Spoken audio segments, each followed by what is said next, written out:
Bismillahirrahmanirrahim. Assalamualaikum warahmatullahi wabarakatuh. Alhamdulillahirrabbilalamin. Puji kepada Allah, salawat kepada Nabi Muhammad dengan mengucapkan Alhamdulillahirrabbilalamin dan Allahumma sholli ala Sayyidina Muhammad wa ala ali Sayyidina Muhammad. Oke, perkenalkan, nama saya Abdul Yamin. Saya mahasiswa Universitas Islam Bunga Bangsa Cirebon, Prodi PAI, Fakultas Tarbiyah. Ingin menyampaikan materi tentang tugas tafsir, yaitu temanya ayat dan hadis tentang aspek kejiwaan dalam proses belajar mengajar.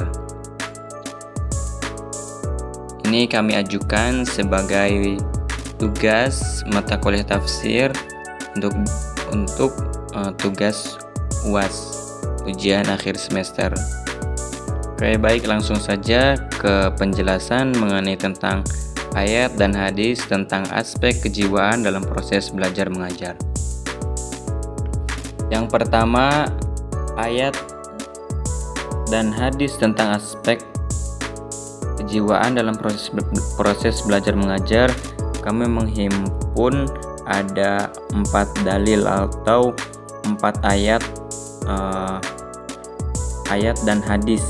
Yang pertama, ayat Al-Quran, ada 2 kami menghimpun dari Quran surat Ar-Ra'du surat ke-13 ayat 11, kemudian Quran surat Al-Fajr surat ke-89 ayat 27 sampai 29. Kemudian dalam hadis riwayat Bukhari dan Muslim, kemudian ada satu lagi hadis riwayat Bukhari. Oke, baik, langsung saja. Yang pertama, Quran surat Ar-Ra'du surat ke-13 ayat 11. Izinkan kami membacakan ayatnya terlebih dahulu dan terjemahnya. A'udzu billahi minasyaitonir rajim. Bismillahirrahmanirrahim. Lahu mu'aqibatum min baini yadayhi wa min khalfi yahfazunahu min amrillah.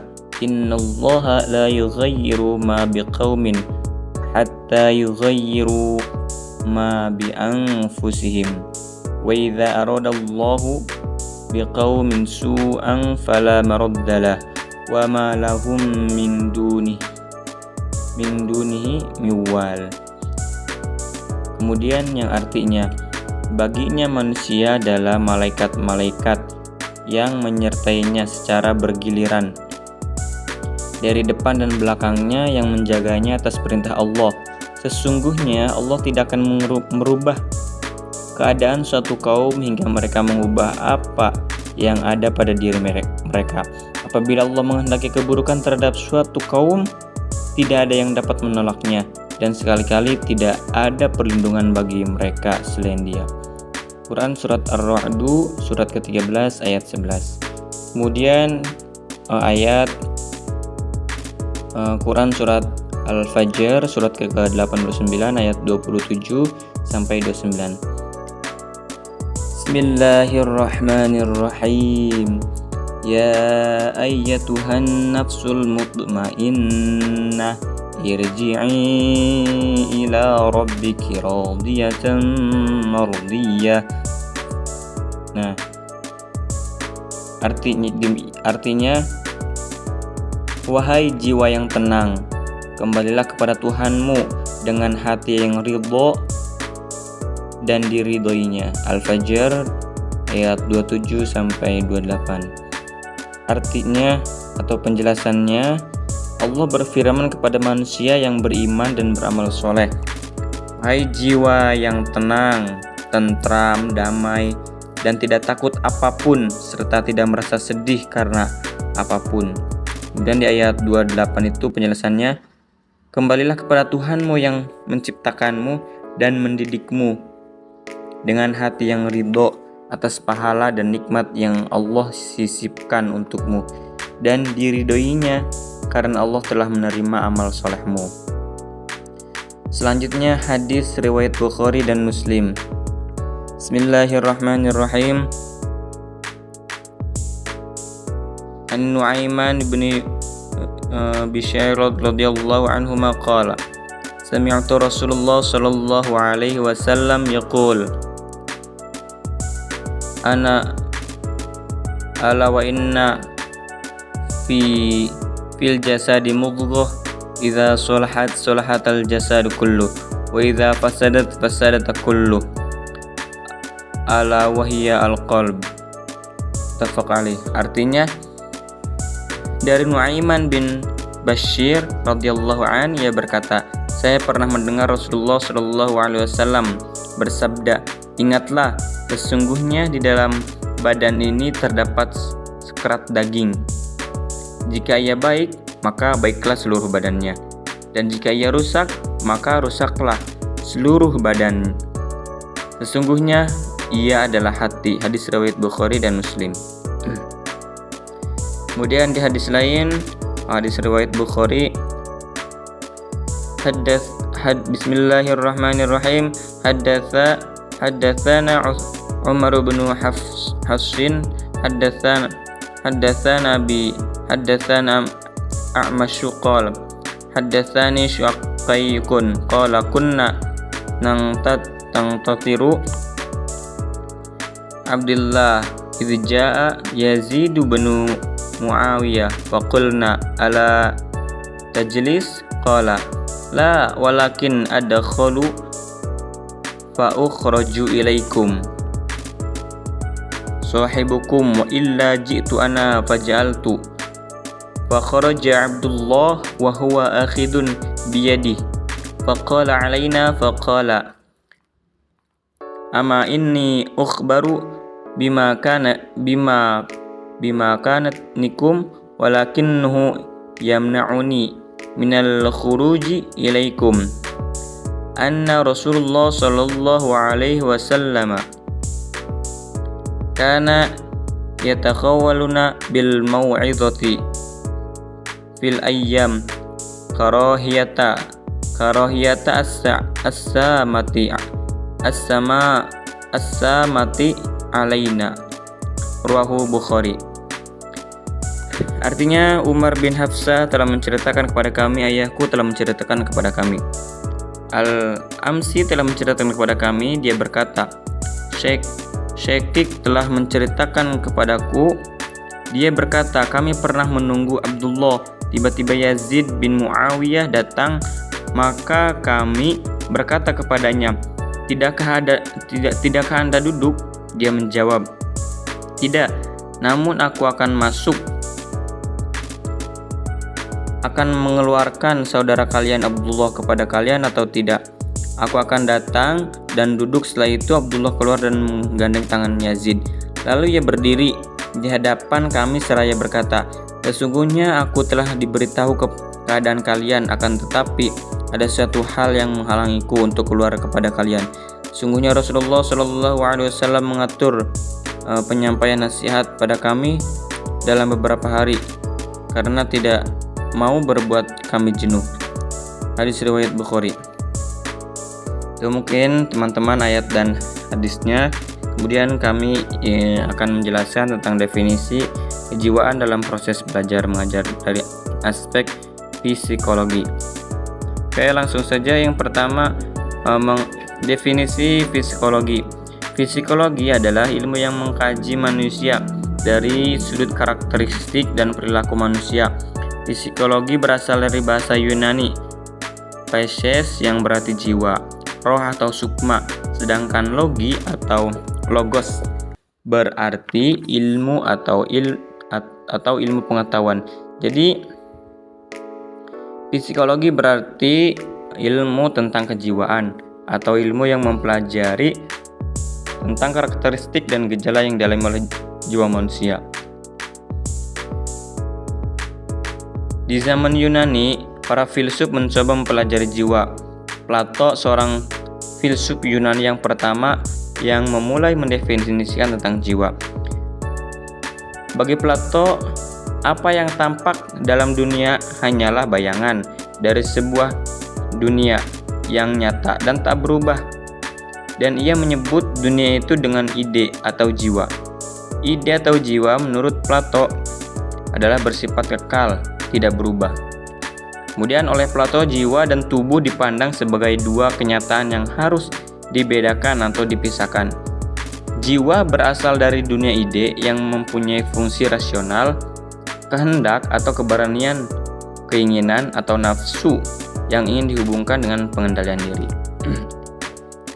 Kemudian definisi proses belajar mengajar. Proses berasal dari bahasa Latin, yaitu processus, yang berarti berjalan ke depan. Ini dapat dikatakan bahwa proses adalah tahapan kemajuan yang menuju kepada suatu sasaran atau tujuan. Mengenai definisi belajar, mempunyai makna yang sangat kompleks sehingga sulit untuk mengetahui dengan pasti apa sebenarnya belajar itu. Kemudian menurut Nasution, definisi belajar bergantung pada teori belajar yang dianut oleh seseorang. Adapun beberapa batasan definisi adalah sebagai berikut. Yang pertama, belajar adalah perubahan-perubahan dalam sistem urat saraf. Kedua, belajar adalah penambahan pengetahuan. Kemudian ketiga, belajar sebagai perubahan kelakuan berkat pengalaman dan latihan. Kemudian selanjutnya, beberapa elemen penting yang mencirikan pengertian belajar yaitu: yang pertama, belajar merupakan suatu perubahan dalam tingkah laku. Yang kedua, belajar merupakan suatu perubahan yang terjadi melalui latihan atau pengalaman. Yang ketiga, belajar itu untuk dapat disebut belajar. Yang keempat, tingkah laku yang mengalami perubahan karena belajar menyangkut berbagai aspek kepribadian. Selanjutnya, aspek psikologi dalam proses belajar mengajar.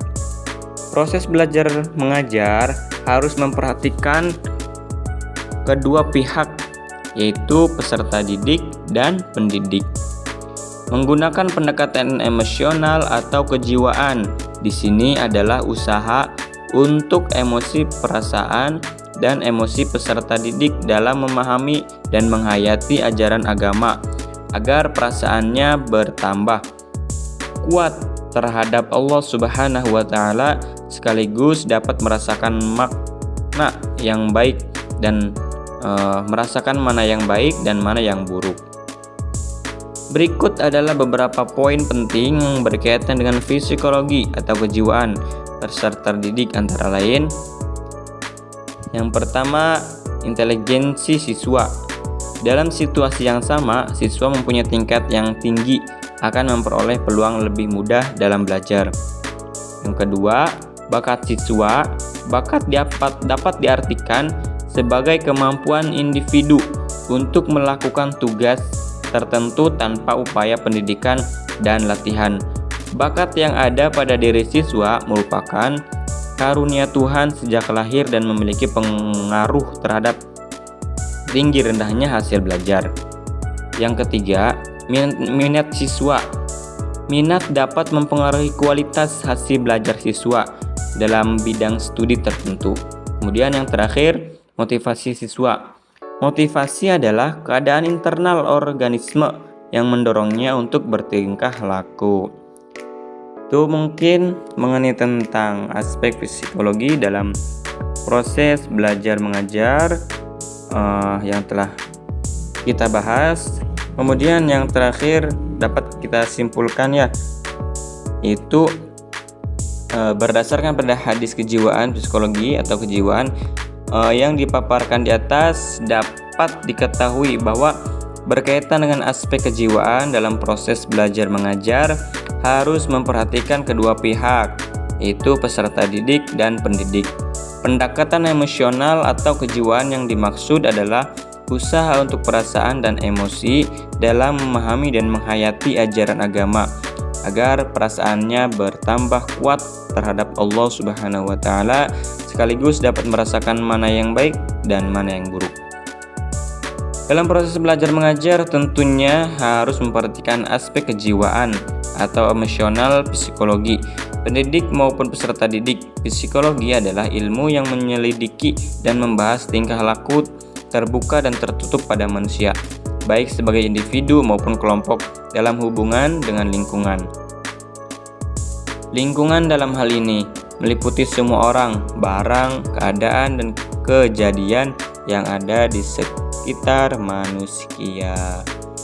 Sekian penjelasan dari kami, kurang lebihnya mohon maaf. Bila ada jarum patah jangan kau masukkan ke dalam peti, kalau ada kata-kata yang salah jangan kau masukkan ke dalam hati. Sekian, wassalamualaikum warahmatullahi wabarakatuh.